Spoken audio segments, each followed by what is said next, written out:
Assalamualaikum warahmatullahi wabarakatuh. Perkenalkan, nama saya Joseph Frederick dari kelas Perbandingan Hukum Perdata A, NIM 18106111364. Saya akan menjelaskan tentang domisili.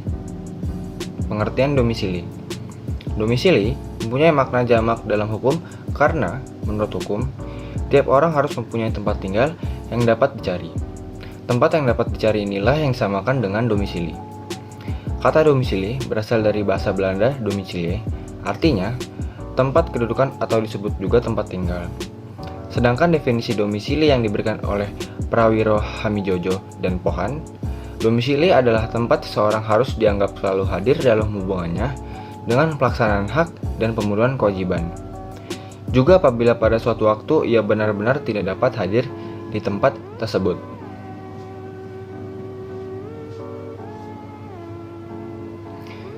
Fungsi dan manfaat domisili.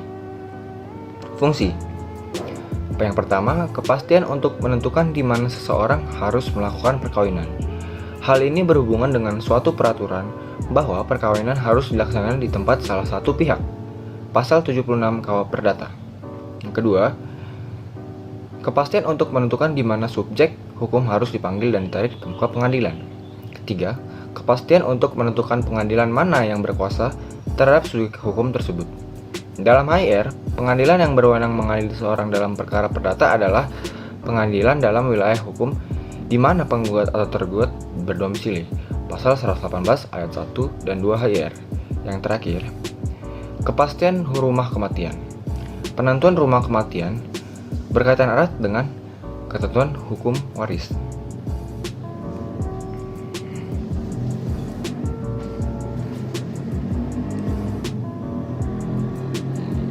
Secara konseptual, domisili merupakan hubungan antara individu dan tempat tinggal atau negara. Ada dua unsur domisili, yaitu yang pertama, kehadiran fisik di sebuah negara dan maksud untuk tetap tinggal selamanya.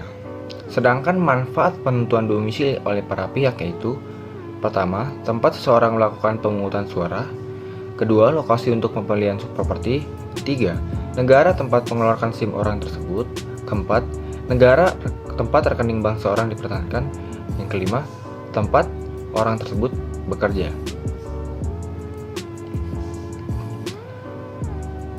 Domisili menurut hukum Indonesia. Menurut pasal 17 KUH Perdata sampai dengan pasal 25 KUH Perdata, domisili diberikan dua macam.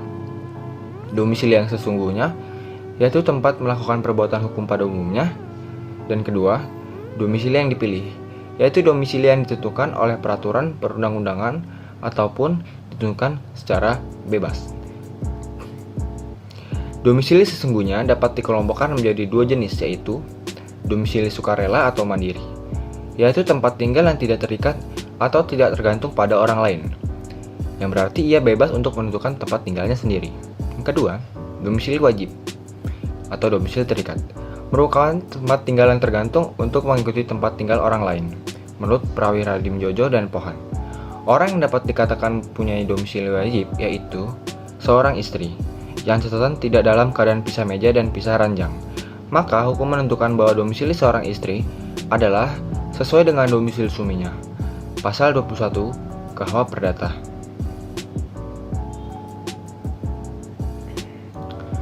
Selanjutnya, sedangkan domisili yang dipilih atau pilihan dapat dibedakan menjadi dua jenis, yaitu domisili yang dipilih berdasarkan ketentuan UU atau dipilihkan oleh ketentuan dalam UU.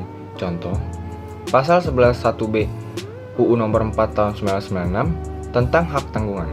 Dalam UU ini disyaratkan bagi mereka yang tinggal di luar negeri untuk mencantumkan domisilinya pilihan di Indonesia. Lalu domisili yang dipilih secara bebas dalam melakukan perbuatan hukum tertentu. Domisili bebas sesuai dengan ketentuan pasal 24 KUH Perdata di mana untuk suatu urusan tertentu atau hubungan hukum, pihak-pihak berkepentingan atau salah satu dari mereka secara bebas berhak memilih tempat tinggal yang lain dari tempat tinggal mereka melalui suatu akta.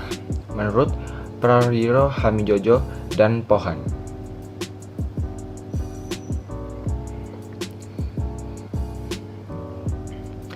Di samping jenis-jenis domisili sebagaimana disebutkan sebelumnya, Dikenal juga domisili bagi orang meninggal dalam KUH Perdata. Pasal 23 KUH Perdata mengatur bahwa rumah kematian seseorang yang meninggal dunia adalah rumah tempat tinggalnya yang terakhir. Rumah kematian dianggap penting dalam kaitannya dengan urusan-urusan pewarisan. Warisan dianggap jatuh pada rumah kematian. Menurut pasal 962 BW, bahwa setelah pewarisan meninggal dunia, maka testamen, surat wasiat, rahasia harus disampaikan pada balai harta peninggalan yang mewilayahi rumah kematian dari pewaris. Lalu saya akan menjelaskan pengertian domisili menurut negara, yaitu Jepang.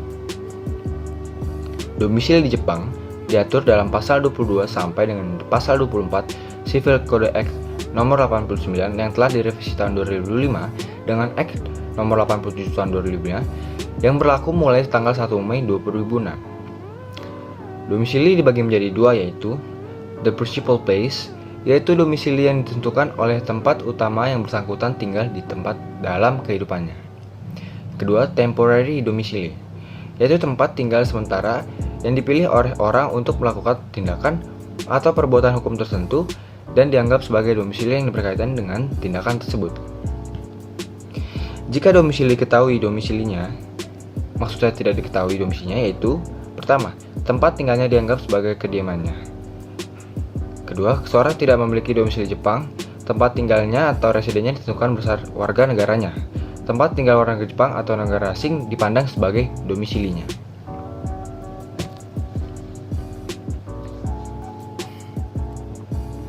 Sekian video dari saya. Terima kasih.